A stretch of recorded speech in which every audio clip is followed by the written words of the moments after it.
Assalamualaikum warahmatullahi wabarakatuh. Di video kali ini saya akan menjelaskan tentang penelitian tindakan kelas. Judul penelitian saya itu penggunaan media berbasis visual atau gambar dalam meningkatkan motivasi belajar siswa pada pembelajaran sosiologi kelas 10 SMA Negeri 1 Ranah Pesisir. Latar belakang dari penelitian ini yang pertama, masalah pendidikan dan pengajaran merupakan masalah yang memerlukan perhatian dan dipengaruhi oleh banyak faktor, salah satunya guru yang paling berpengaruh. Yang kedua, ada dua unsur yang sangat penting dalam proses belajar mengajar, yaitu metode dan media pengajaran. Yang ketiga, penerapan media visual dalam pembelajaran sosiologi. Yang kedua yaitu rumusan masalah. Dari latar belakang di atas, rumusan masalah yang dapat kita ambil yaitu yang pertama, apakah media visual dapat memotivasi siswa untuk belajar? Yang kedua, bagaimana cara penerapan media visual dalam pembelajaran sosiologi? Yang ketiga, tujuan dari penelitian ini yang pertama, menerapkan media pembelajaran berbasis visual agar siswa mudah memahami apa yang disampaikan oleh guru. Yang kedua, meningkatkan motivasi siswa untuk belajar. Yang keempat, manfaat dari penelitian. Yang pertama, bagi peneliti, menambah pengalaman dan pengetahuan literasi media untuk meningkatkan pemahaman siswa terhadap topik. Yang kedua, bagi lembaga, untuk mengidentifikasi dan menguji kemampuan mahasiswa dalam mengaplikasikan ilmu dan teori yang diperoleh di bangku kuliah. Yang ketiga, untuk belajar, memudahkan siswa menerima materi dan memahami apa yang disampaikan guru, serta memudahkan siswa memahami melalui media visual. Yang kedua, yang keempat, manfaat untuk guru, mempermudah guru dalam menyampaikan materi secara logis, praktis, sistematis, efektif, dan efisien untuk hasil belajar yang maksimal. Yang kelima, hipotesis penelitian. Penggunaan media visual presentasi di mata pelajaran sosiologi dapat membantu siswa lebih cepat memahami materi yang disajikan. Baiklah, masuk kepada selanjutnya, materi pada bab 2, yaitu pengertian media. Menurut Haynes dan Friends tahun 1982 mengemukakan istilah media yaitu sebagai medium, yaitu perantara yang menyampaikan informasi antara sumber dan penerima. Definisi tersebut menekankan istilah media sebagai perantara. Yang kedua, fungsi media.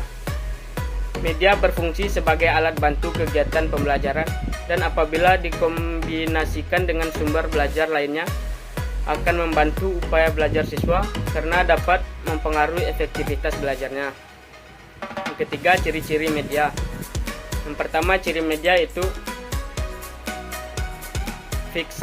fiksatif. Ciri yang bisa menggambarkan media, merekam, menyimpan, melestarikan, dan merekonstruksi suatu kejadian.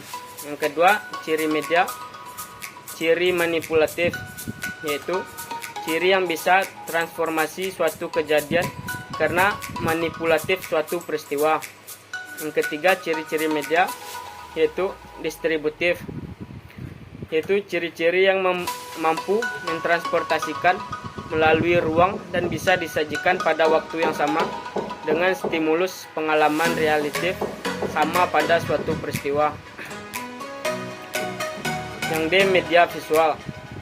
Menurut Daryanto tahun 1993, media visual yakni alat peraga yang digunakan dalam proses pembelajaran dan bisa dinikmati melalui panca indera mata. Selanjutnya, yang E, jenis-jenis media visual. Yang pertama, media gambar.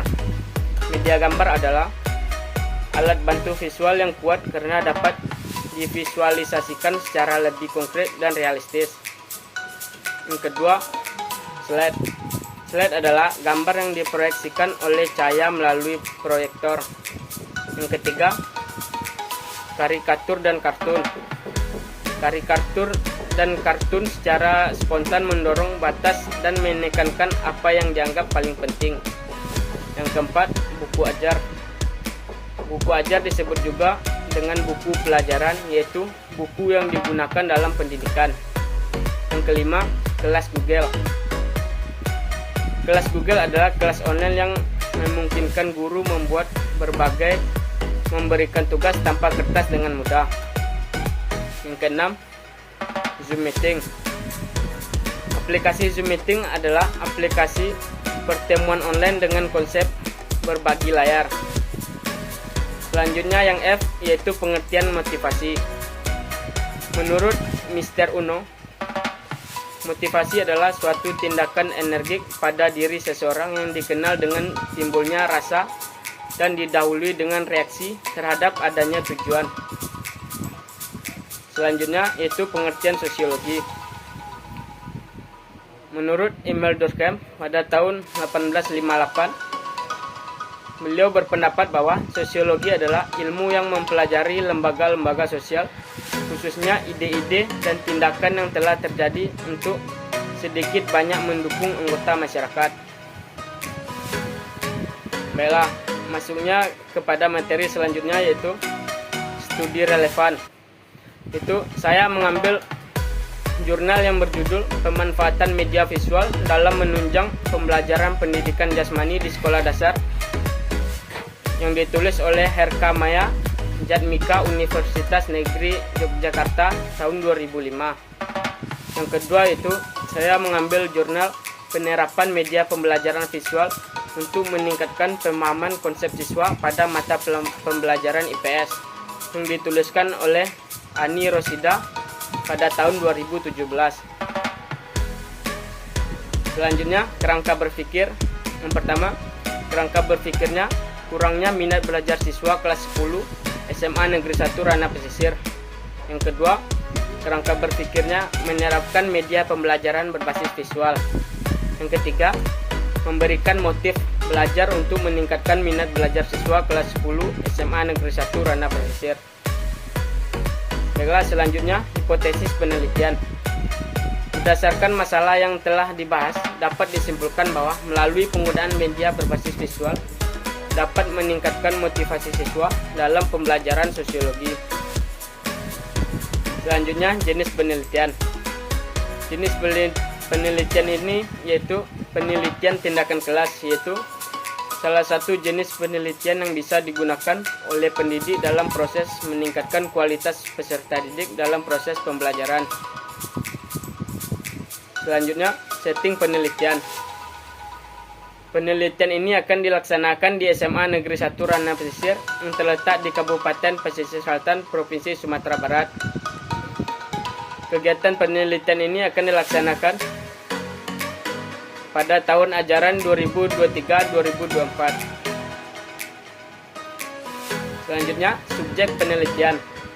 Adapun yang subjek dalam penelitian ini akan difokuskan kepada siswa kelas 10 SMA Negeri 1 Ranah Pesisir. Selanjutnya, desain penelitian. Desain penelitian yang pertama, perencanaan. Di sini peneliti akan menyiapkan perangkat pembelajaran dan instrumen penelitian. Yang kedua, tindakan, di mana tahap ini akan melaksanakan proses pembelajaran di kelas dengan menerapkan pembelajaran berbasis masalah. Yang ketiga, pengamatan, dilakukan bersama dengan proses pembelajaran, di mana peneliti akan mengamati kegiatan siswa dan kegiatan guru saat mengajar. Yang ketiga, refleksi. Pada tahap ini, peneliti akan menganalisis hasil observasi dan penilaian hasil belajar. Baiklah, selanjutnya siklus penelitian. Siklus penelitian yang pertama, lembar observasi. Yang kedua, angket. Yang ketiga, dokumentasi. Selanjutnya, teknik analisis data, metode deskriptif dan data kuantitatif digunakan oleh peneliti untuk mendapatkan data dari tes objektif agar bisa melihat tingkat inovasi dan hasil belajar pada peserta didik. Yang ketiga, tingkat pencapaian. Untuk melihat hasil dari penelitian tindakan ini, bisa dilihat dari yang pertama, adanya peningkatan motivasi dalam belajar pada mata pembelajaran sosiologi. Yang kedua, meningkatnya keaktifan belajar siswa. Oke, mungkin sampai di sini dulu penjelasan saya tentang penelitian tindakan kelas. Kalau ada kata-kata yang salah mohon dimaafkan. Assalamualaikum warahmatullahi wabarakatuh.